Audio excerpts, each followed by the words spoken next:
So, hello everyone, this is CS Anidya Saraf, your friend, mentor and coach for audit and law. So आज हम लोग revise करने वाले हैं chapter of audit documentation and audit evidence, right. तो देखना, सबसे पहले इस चैप्टर का जो बेसिक्स है ना वो कवर्ड है ऐसे 230 के अंदर, ऐसे 500 के अंदर।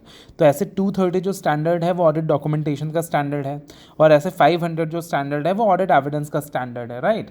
तो इसका जो बेसिक है प्राइम फेस इन दो स्टैंडर्ड्स में कवर्ड है। उसके अलावा ऐसे 330, 501, 505, 510, 550, 560, 570, 580 ये सारे स्टैंडर्ड्स को भी आप आईसीएस स्टडी मैट देखोगे तो आईसीएस स्टडी मैट के अंदर इंस्टीट्यूट ने इस चैप्टर में कवर अप कर रखा है। बट जो हमने अलग से स्टैंडर्ड्स का डिस्कशन कर रखा है उसके अंदर we have discussed each and every individual standard. तो जो स्टैंडर्ड्स वाले टॉपिक है वो अपन स्किप कर रहे हैं और उसके अलावा जो टॉपिक्स है उसको फटाफट रिवाइज कर रहे हैं, राइट। तो सबसे पहले talking about audit documentation, what is audit documentation, what is the purpose of audit documentation. तो ऐसे 230 के हिसाब से ऑडिट डॉक्यूमेंटेशन का मतलब क्या होता है? It is the record of जो भी ऑडिट प्रोसीजर्स परफॉर्म किया हमने, जो भी ऑडिट एविडेंस ऑब्टेन किया हमने, एंड जो भी कंक्लूजन्स हमने रीच करा यानी ऑडिटर ने रीच करा। एग्जाम्पल्स क्या क्या होंगे सर ऑडिट डॉक्यूमेंटेशन के? जैसे मान लीजिए लेटर ऑफ कंफर्मेशन हो गया, ऑडिट प्रोग्राम हो गया, इशू मेमोरेंडा हो गया, चेकलिस्ट वगैरह हो गए, ये all the summaries of the significant matters. Documentation का पर्पस क्या है कि डॉक्यूमेंटेशन करेंगे तो क्या होगा कि प्लानिंग अच्छे से हो पाएगी, जो एंगेजमेंट टीम है उसको असिस्ट बेटर तरीके से किया जा सकेगा, एंगेजमेंट टीम अपने काम के लिए अकाउंटेबल ठहराया जा सकेगा, फ्यूचर के लिए भी रिकॉर्ड रहेगा, record of the future matters, plus जो भी क्वालिटी रिव्यूज़ वगैरह होने हैं, इंस्पेक्शंस वगैरह होने हैं, उसके लिए भी क्या होने वाला है, ईज होने वाला है, enabling the conduct of quality control reviews and inspections. उसके बाद form content and extent of audit documentation, ये टॉपिक अगेन आपके ऐसे 230 में भी दिया हुआ है कि अगर form content and extent of documentation की बात करें तो वो किन फैक्टर्स पे डिपेंड करता है कि जो एंटिटी है उसका साइज़ क्या है, एंटिटी कितना कॉम्प्लेक्स है, साइज़ क्या है, क्या क्या ऑडिट प्रोसीजर्स ऑडिटर ने परफॉर्म करा है, substantive procedures, compliance procedures perform करने के बाद उसने किस तरीके के रिस्क आइडेंटिफाई किए हैं, right, what are the risk identify. Then उसके अलावा अगर हम टेस्ट ऑफ कंट्रोल्स परफॉर्म कर रहे हैं तो क्या क्या एक्सेप्शंस आइडेंटिफाई किए हैं, क्या क्या एविडेंसेस ऑब्टेन किए हैं, क्या क्या audit methodology and tools use किए हैं।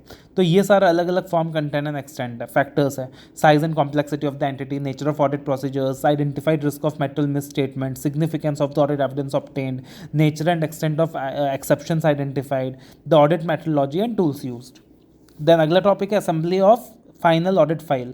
तो अगर बात करें तो ऑडिट को क्या करना, ऑडिटर को क्या करना होता है, एक फाइनल ऑडिट टाइम असेंबल करना होता है in not more than 60 days after the date of auditors report. और उसको असेंबल करने के बाद ऑडिटर क्या नहीं करेगा, उस ऑडिट डॉक्यूमेंटेशन को डिसगार्ड नहीं करेगा या डिलीट नहीं करेगा before the end of its retention period. और रिटेंशन पीरियड क्या होगा ऑडिट एंगेजमेंट लेटर्स का, वो what is going to be the retention period, it is not going to be shorter than 7 years from the date of auditors report और later than the date of group auditors report. Then ownership of documentation की बात करें तो again audit documentation किसकी property है sir, auditor की property है। Audit documentation is the property of the auditor. वो किसी भी थर्ड पार्टी को ऑडिट डॉक्यूमेंटेशन डिस्क्लोज नहीं करेगा क्योंकि वहाँ पे कॉन्फिडेंशियलिटी का एलिमेंट जो है वायलेट हो जाएगा, जो कैसे 200 के अंदर दिया हुआ है। अपने क्लाइंट को ऑडिट डॉक्यूमेंटेशन का एक्सट्रैक्ट ऑडिटर दिखा सकता है provided that such disclosure does not undermine the validity of work performed of the auditor, right. Working papers की इंपॉर्टेंस क्या होंगी, अगेन ऑडिट स्टाफ के लिए गाइडेंस रहेगा, रिस्पॉन्सिबिलिटी फिक्स होगी, एविडेंस की तरह सर्व होगा in the court of law, planning वगैरह में काम आएगा। What is completion memoranda, completion memorandum of audit documentation summary. तो कंप्लीशन मेमोरेंडा क्या होता है कि अगेन ऑडिटर कंसिडर कर सकता है इसे helpful to prepare and retain as a part of audit documentation. ये एक समरी है जिसके अंदर ऑडिटर क्या करता है, जो भी सिग्निफिकेंट मैटर्स ऑडिट के वक्त उसने आइडेंटिफाई किए हैं या उन सिग्निफिकेंट मैटर्स को ऑडिटर ने कैसे एड्रेस किया है, वो सारा कुछ इस कंप्लीशन मेमोरेंडा के अंदर आएगा, जिसकी वजह से ऑडिट का इंस्पेक्शन रिव्यू वगैरह के लिए आसानी होगी। कॉम्प्लेक्स ऑडिट्स में ये बहुत ज़्यादा हेल्पफुल रहेगा। Then what are the different types of working paper files? We have permanent audit files and we have current audit files. तो permanent audit files की बात करें तो जो succeeding audits है ना, succeeding audits का information इस permanent audit file में होगा, राइट। और जो भी करंट इन्फॉर्मेशन है, करंट इन्फॉर्मेशन के साथ वो अपडेटेड होगा। परमानेंट ऑडिट फाइल के अंदर नॉर्मली क्या क्या आ गया, जैसे मेमोरेंडम ऑफ एसोसिएशन है, आर्टिकल्स ऑफ एसोसिएशन है, लीगल डॉक्यूमेंट्स है, प्रीवियस ऑडिटेड फाइनेंशियल स्टेटमेंट्स की कॉपीज़ है, या पुराने रिटायरिंग ऑडिटर्स को जो कम्युनिकेशन किया गया था, जो भी ऑडिट ऑब्जर्वेशंस थे हमारे, जो भी रेशियोज़ को हमने एनालाइज किया है, ट्रेंड्स को हमने एनालाइज किया है, ये सारा परमानेंट ऑडिट फाइल के अंदर आएगा।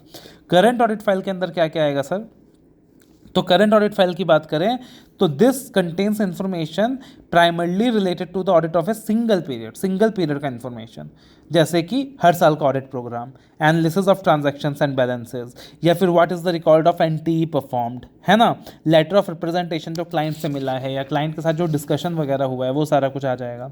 उसके बाद अगला topic, what do you mean by audit evidence. Audit evidence क्या होता है? तो ऐसे 500 के अंदर ऑडिट एविडेंस डिफाइंड है कि audit evidence is the information that the auditor uses to form a conclusion.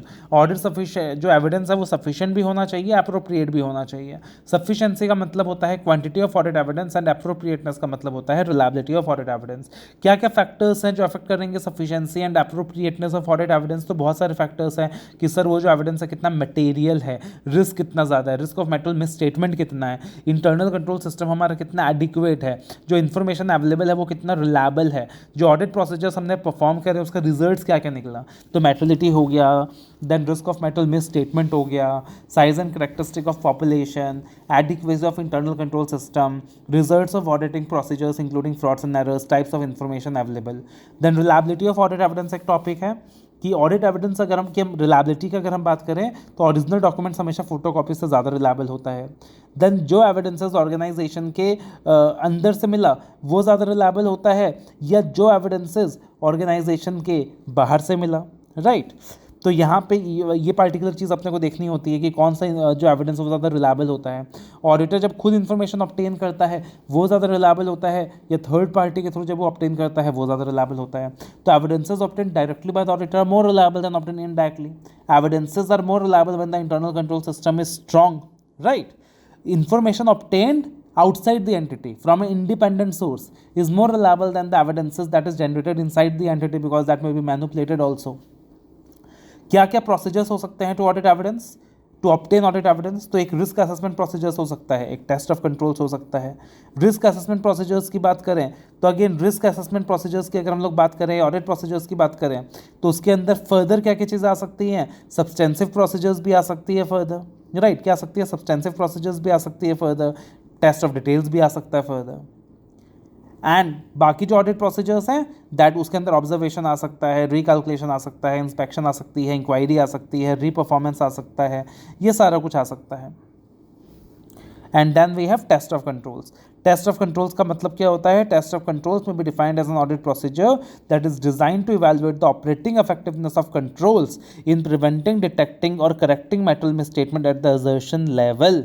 और ऑडिटर क्या करने वाला है? डिजाइन करने वाला है, परफॉर्म करने वाला है test of controls to obtain sufficient and appropriate audit evidence to ascertain the operating effectiveness of the internal control system, right.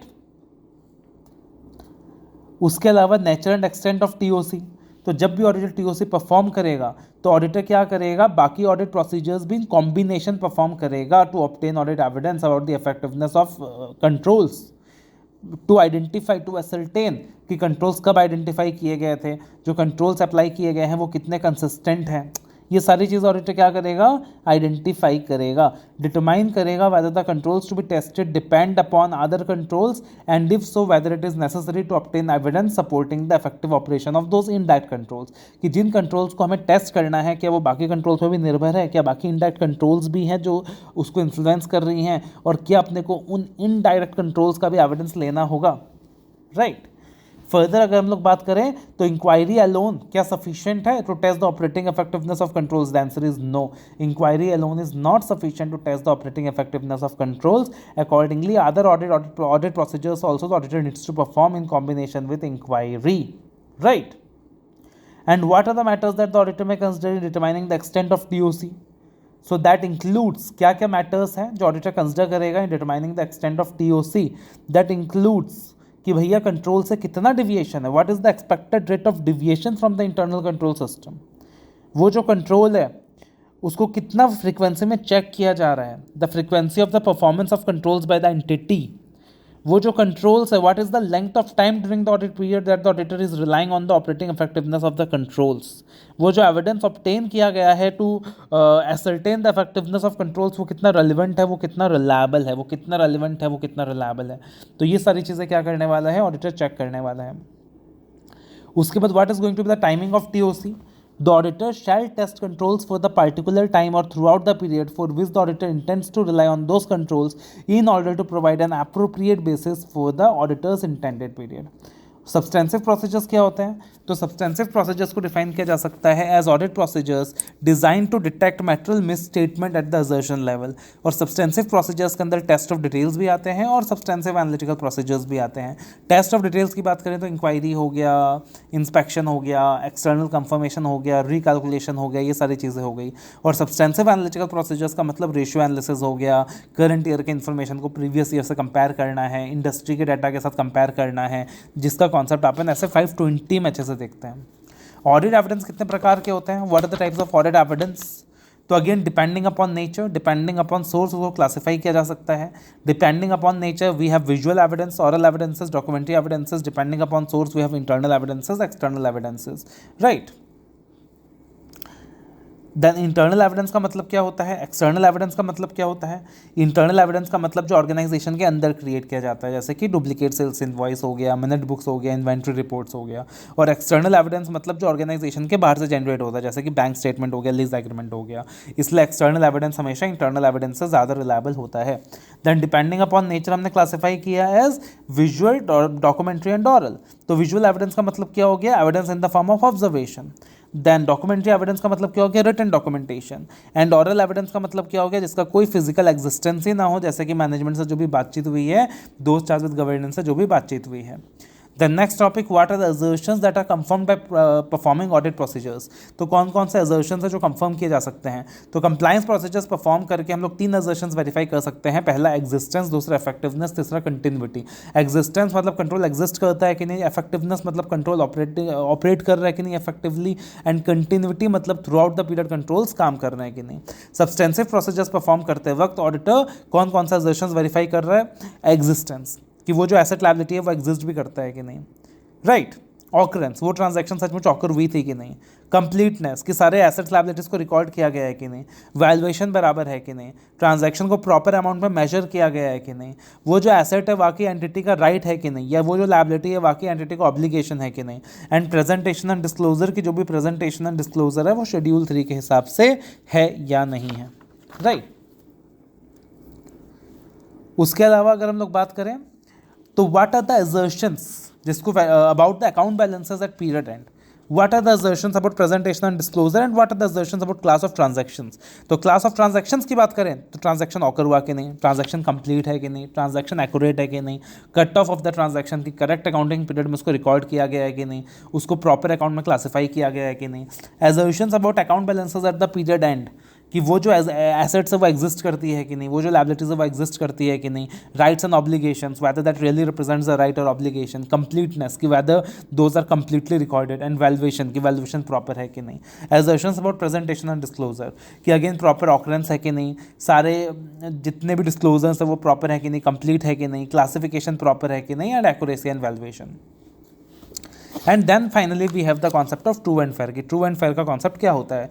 तो ट्रू एंड फेयर के कॉन्सेप्ट को वैसे तो डिफाइन नहीं किया गया है लेजिस्लेशन में, लेकिन लॉ के अंदर नंबर ऑफ जगहों पे दिस फ्रेज को यूज़ किया गया है, the concept of true and fair.